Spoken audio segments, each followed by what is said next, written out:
Hello friends, आज मैं आप लोगों को एडवोकेट जनरल यानी महाधिवक्ता और कैग के बारे में कुछ जनरल चीज़ें बताऊंगा।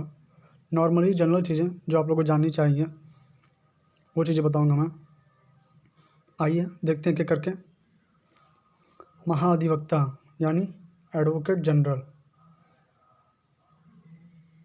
ये आता है आर्टिकल 165 में, यानी अनुच्छेद 165।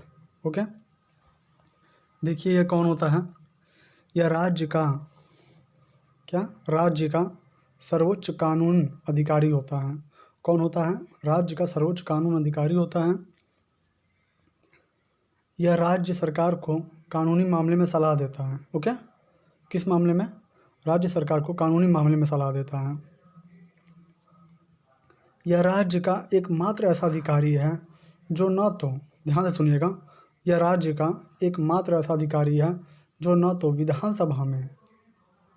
विधानसभा सदस्य होता है और न ही विधान परिषद का, परंतु दोनों की बैठक में भाग ले सकता है। क्या कह रहा है?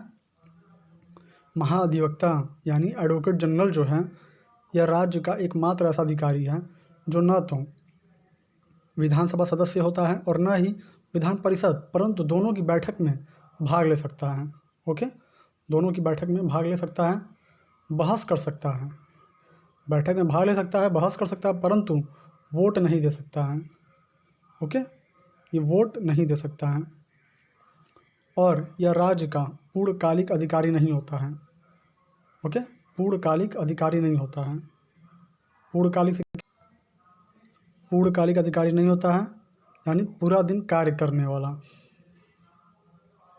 ये था महाधिवक्ता के बारे में, मैंने आपको बता दिया, एडवोकेट जनरल। बस आप लोग याद रखिएगा कि आर्टिकल 165 के अंतर्गत ये आता है। ओके, और यह विधानसभा सदस्य होता है और विधान परिषद का भी, लेकिन यह बहस भी कर सकता है, बैठक में भाग भी ले सकता है, लेकिन वोट नहीं दे सकता है। महत्वपूर्ण चीज़ें थी, मैं आपको बता दिया। ये नॉर्मल जनरल चीज़ें थी जो आप लोगों को जाननी चाहिए। आइए अब जानते हैं नियंत्रक एवं महालेखा परीक्षक, जिसे हम कैग कहते हैं। CAG, comptroller and auditor general of India, okay. ये किस में आता है? ये आता है आर्टिकल 148। आर्टिकल 148 याद रखिएगा आप लोग। आर्टिकल 148 नियंत्रक एवं महालेखा परीक्षक। आइए जानते हैं इसके बारे में। देखिए, वर्तमान में नियंत्रक एवं महालेखा परीक्षक हैं श्री राजीव महर्षि। कौन है? श्री राजीव महर्षि। 25 सितंबर 2017 को इन्होंने पद को ग्रहण किया था। कब? 25 सितंबर 2017 को। कार्यकाल इनका होता है 6 वर्ष का। कितना? 6 वर्ष का कार्यकाल होता है। रिटायरमेंट की उम्र इन लोग को होती है 65 वर्ष। रिटायरमेंट की उम्र 65 वर्ष होती है। किसकी? नियंत्रक एवं महालेखा परीक्षक की, जो कि श्री राजीव महर्षि हैं। नियुक्ति कौन करता है? राष्ट्रपति द्वारा। याद रखिएगा, नियुक्ति राष्ट्रपति करते हैं इनकी। अपनी रिपोर्ट राष्ट्रपति को संबोधित करते हुए, क्या? अपनी रिपोर्ट राष्ट्रपति को संबोधित करते हुए लोक लेखा समिति के समक्ष सदन में रखता है। ठीक है। रिटायरमेंट के पश्चात केंद्र या राज्य की सरकार के अधीन, रिटायरमेंट के पश्चात केंद्र या राज्य सरकार के अधीन किसी लाभ के पद पर नहीं रह सकता है। ओके,